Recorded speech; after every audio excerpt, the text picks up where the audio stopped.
Hi dear friends and friendly subscribers, welcome back to my channel. This is Inner Hill Tarot, and today we're going to unbox, silent flip through, and give a hot takes of this Literally Tarot by Brink Literacy Project. And it's been like a hot ride for this tarot deck to become a reality, because this deck was in a Kickstarter project in 2021, if I believe so, and until now there's a lot of backers still haven't got this tarot deck, but it's already available in one of the Canadian online retailer. So it's create a little bit of a havoc this deck already. But yeah, I also didn't back in Kickstarter, but then when I see the final product I was so blown away. So that's why I bought the mass we can say it's mass market. No, it's not mass market still. It's just doesn't have the big book deck. I think the big guidebook is only the small one. That's what I missed. And this Literally Tarot was backed, or like have a lot of contributors from a very famous authors. From Margaret Atwood, we see Stephen Fry, he's very famous in the UK, Roxane Gay, Celeste Ng. So yeah, I'm very excited to see what this deck has to say in the realm of tarot. And a lot of people backing this deck also because in the campaign it said some of the money will go for a literacy project, which is really good. So we shall see. Okay, the box itself is very innovative, I think, and it's quite what do you call it, creative, doing it like this. With the graphic, I mean, the shape of the box itself is the same, but look at it, inside of it is really beautiful. The deck brings stories for change. By adding this fine literary tarot deck to your collection, you're doing more than just supporting great literature and art. You're helping to bring life-changing stories to those who need them most. You see, this is non-profit, so to increasing literary rates, fostering a love of literature. Okay, let's see what we have here. It comes with very interesting guidebook. Mine is the small one, and if you back in the Kickstarter, I believe they have like big, beautiful hardback guidebook. It's really nice. Yeah, it's beautiful. Classic edition guidebook. Let me see. It's really nice. They have poem as well. Philosophy behind the Literary Tarot.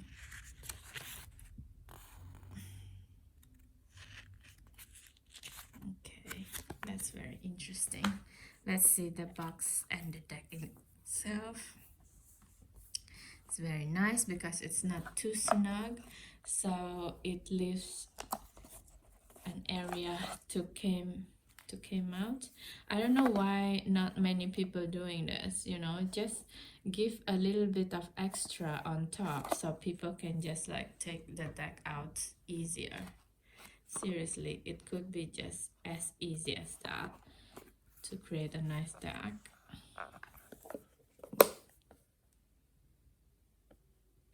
Yeah. Okay, let's put it here for now. And it's also have a very nice gold gilding, and it doesn't have that heavy plastic within the deck as well, that make it, you know, double. Just take it in. a nice gold shiny what do you call it, foil and edging. I really love the edgings and the back. Look at this, it's so beautiful. It's creating all the 4 elements in a very liquid and literally way, right? So nice, like the Ace of Cups with the swords and the wands into pentacles. So beautiful. Okay guys, I'm going to start this literally tarot silent flip through. I hope you enjoy it. Let's start the show.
It's a little bit stuck together.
Okay guys, we just finished doing the silent flip through of this beautiful literally tarot.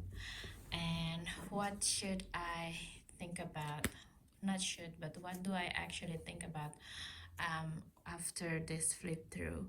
I think what I think about is it's very interesting tarot deck. It's kind of makes me feel like I'm seeing a better version of Tarot of the Divine. Sorry, Yoshi Yoshitano. I don't.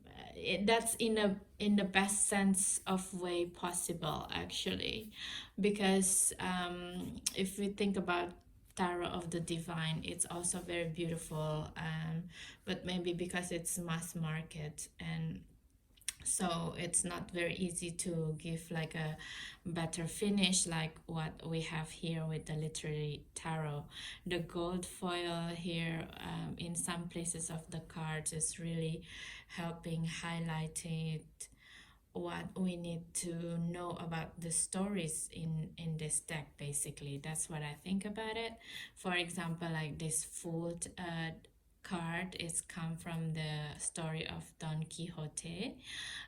So because he's like a fool, right? He's actually a fool, really, in a literal sense, because he's thinking about, he's kind of like a make-believe, doing make-believe in his mind. So for example, this windmill become like a giant or like a monster that he needs to overcome, conquer. And so he's a fool who's trying to understand how to be a knight, basically, and how to proceed life with gallantry, right? So it's very beautiful to have this in a gold foil, although the gold foiling on the side, what do you call it,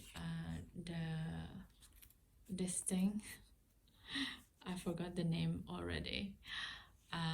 So it's kind of like catching up the side foiling, so it's not really easy to actually to have a flip through of this deck. But anyway, moving on. I love the gold foiling, so I'm not going to protest so much. And the Magician, again, with the Magician, it's the card of the Monkey King from the Journey of the West. And with the Magician here, it's kind of remind me also another mass market deck of the Trickster Journey that I just did the flip through. I can't think about anything else out of the Monkey King being a trickster here, because this is basically what he did. He's using some of his hair and creating, most of the time he creating an army of himself from his bodily hair, actually. But in here he created a bird from his single hair of his. So it's just kind of like given an explanation how a magician like him is understanding the shape, how what is the shape shifting means, what is the change of opinions, how to change your mind kind of area here. So yeah, I don't know, I think I probably should give the Trickster Journey another chance, maybe, and make like a review with this card. I don't know, because also the Tarot of the Divine Judgment card is featuring the Monkey King, and it's kind of feeling like right now the Monkey King archetype is kind of stalking me, because I gave not a really nice review on his own tarot deck. I don't know, but it's just really funny to see him here again.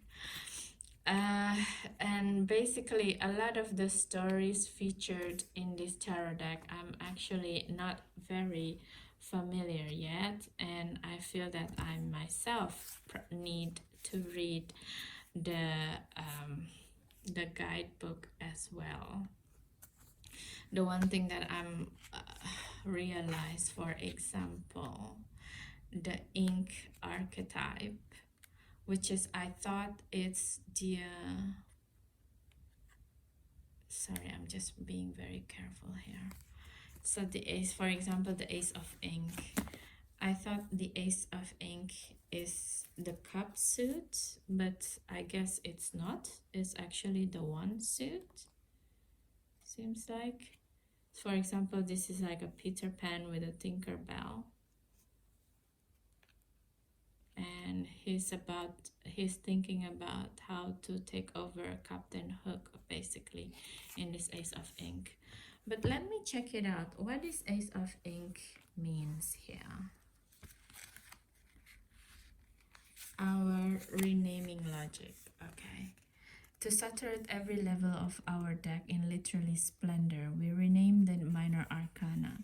Instead of having swords, wands, cups, and coins, or clubs, hearts, spades, and diamonds from the French deck, we created our own literally themed names. And wands is to ink. Okay, so the ink is the wands, not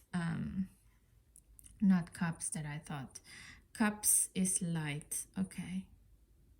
So this should correspond to the inner world of the cups. Emotions, imagination, and intuition in our tarot. Light is that spark of ideas and inner light. That would be very hard to understand actually, because most of the time in the light attributes is the one in Rider Waite Smith. So yeah, that's quite confusing. And swords is to quills, that's very, very clear. Pentacles to parchment, also very clear. So basically the two things, the two minor arcana that's different is one is the ink, because this, according to them, the logic is the suit correspond to passion, willpower, and inspiration. Isn't it? That should be light. I don't know. Anyway, doesn't matter. And our tarot ink represent this idea swimming in our minds. Okay, but then the cups to light is imagination, isn't it? Imagination is mine. Yeah, please let me know in the comments what do you think about that, you know, because also like yeah, anyway, moving on. So both of the ace of ink and two of ink, to me it feels quite the same actually.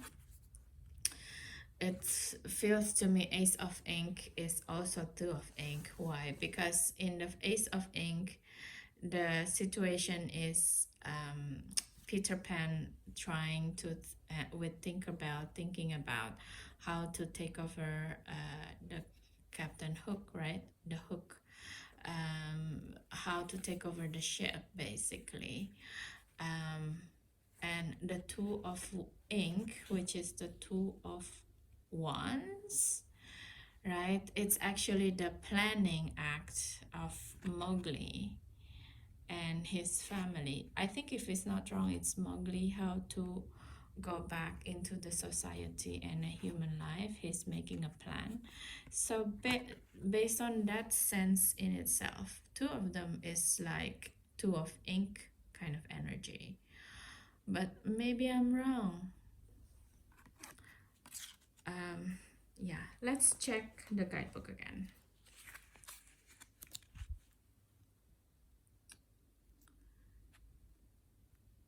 So yes, I was right.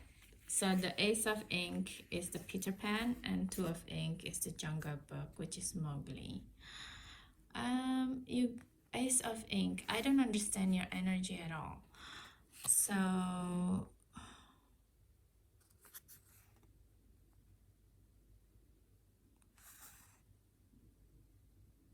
you got a crow. From your lofty position in the cloud, you can clearly see and even reshape your Neverland. If only you can keep the grown-up world at bay. Okay, so it didn't really say about the interaction with Captain Hook in itself, even though it has the Captain Hook in it. But I guess the idea of the Peter Pan story is like don't grow up is a trap, so it has to something about how to delay growth into adulthood as much as possible, which is in this case the Neverland is the hook ship, right? So I guess that's what it is. But the Two of Ink with Mowgli, it was correct. So yeah, it's a very interesting. It's very interesting deck, I think, and some of them I really don't understand at all. The story, I have to really read the guidebook and possibly maybe look for the big guidebook that came from Kickstarter. But because of this is so awesome and beautiful, I don't think a lot of people would like to depart from their Kickstarter edition, which is this is also Kickstarter, but just don't have the guidebook, the big guidebook in itself. Never mind, I will collect all the stories. So that's basically what I have to say from the silent flip through. And one of the reason I bought this deck is because of the King of Quills, which is the King of Swords. It's so beautiful. And I love how the sword suit has so many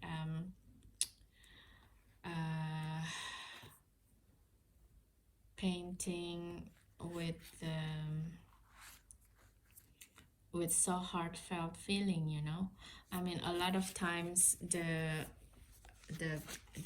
deck of swords, the what do you call it, blah, blah, blah. Mercury retrograde, please give me a break. So the suit of swords sometimes is just very cold in a lot of decks, but in this deck I feel one of the best, one of the very warm felt suit is the sword. I like also the pentacles as well. Look, it's so beautiful. And the gold foil, oh my god. I think if you have the chance to buy this deck, you should before it gone out of print. I got it from Canada and it's arrived within 1 week. So I thought it will arrive in June because the email said, oh, expect this in June. But then it's arrived within 1 week. So it's quite awesome actually. And also, yeah, the Three of Parchment, which is the Three of Pentacles, is like the Three Musketeer, which is like half the new Three of Musketeer movie in cinema now with D'Artagnan. And I feel that a lot of the stories now that available in this deck is available also in cinema right now, which is funnily enough. For example, I was just talking about the Vampire Tarot yesterday, and in this deck the vampire came as well. Let me see, which one was this? Oh yeah, he came as the death, you know. So it was really funny. And also yesterday I just watched a movie called Renfield. It's actually the latest rendition of Bram Stoker Dracula, which is I also talk about in the Vampire Tarot in Whitby. I will also put the link in this description for this video. You should watch that one. So the notion of the vampire is very interesting to me as well, because what is a vampire, you know? We've been talk about it and we've been fed with the myth of vampire, at least in my lifetime, pretty much my whole childhood and teenagehood and even early adulthood.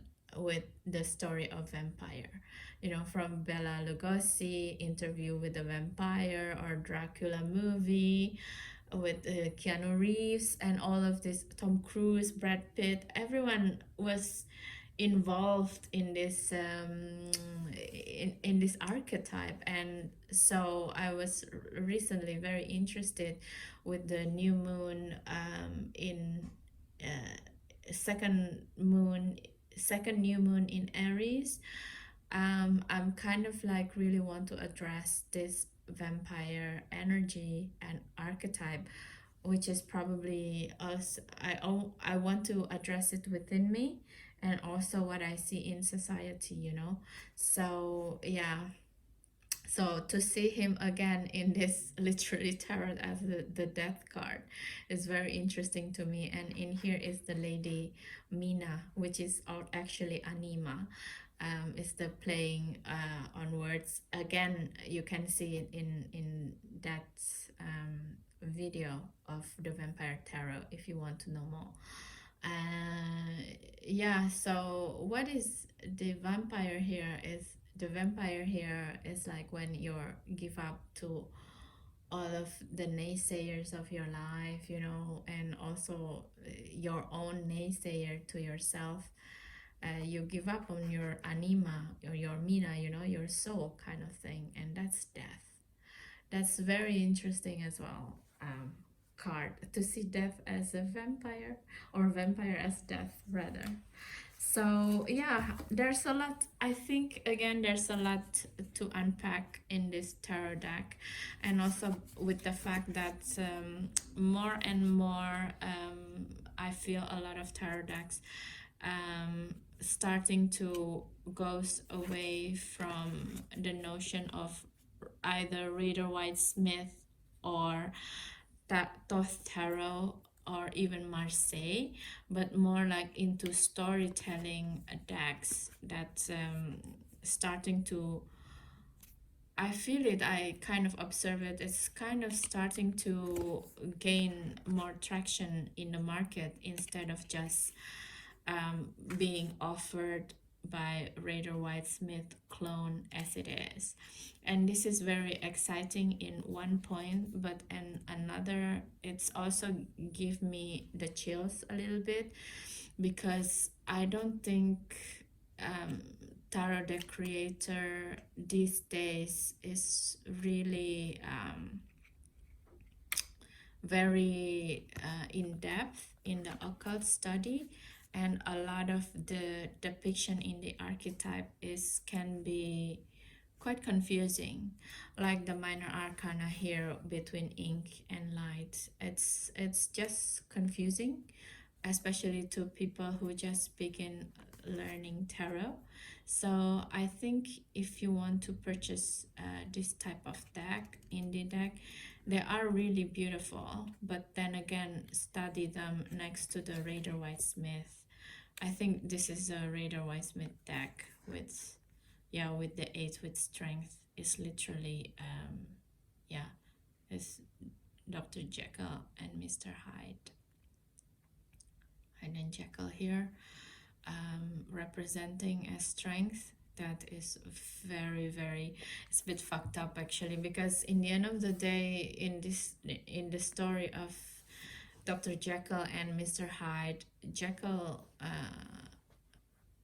Hyde, I think the Jekyll is the bad guy, or Hyde is the bad guy. Hyde. Mercury retrograde. So Hyde in the end won, I think, if I'm not wrong. I have to read again the book. So if that's the case, then it's not a good representation of strength. But maybe I'm wrong. Let me just check real quick in the guidebook. The Strange Case of Dr. Jekyll and Mr. Hyde. So it didn't even say what's happening in the story. So I think I'm kind of have to reread the story again. But if I'm not wrong, the story of Dr. Jekyll and Mr. Hyde end up in tragedy, which is like the strength card shouldn't end up in tragedy.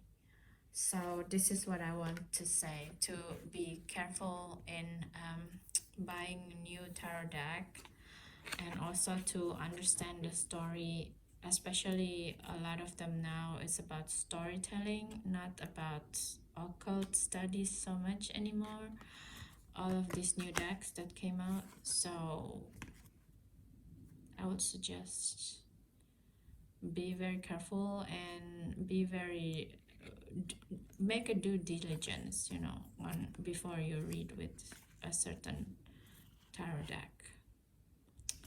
Okay guys, that's it basically today for the story and the hot takes of this beautiful literary tarot. Please let me know what do you think of this deck. If you also back it in Kickstarter, how have you got your copy yet? And if you haven't, I hope my flip through can help you, you know, just ease a little bit of the excitement, and you know, because it's coming, right? When I see the how many people backing this Kickstarter, there's like 11,300 people backing this deck. So of course, in the end of the day, it's going to take quite some time to fulfill the order, right? Because 11,000 people means logistic. And I think we should give the creator some slack, because first of all, it already come into reality and it's beautiful deck, you know. So yeah, I'm so sorry that it's probably taking it a hot minute before it goes to you, but it will come and it's really beautiful, and I hope you get to see your deck soon. Okay guys, so thank you so much again for your time today, and if you like this video, please don't forget to subscribe, share, and comment what do you think about this deck. And that's the easiest way for you to help me to keep growing my channel. Okay, thank you so much and see you in another video. Have a good day and night. Bye.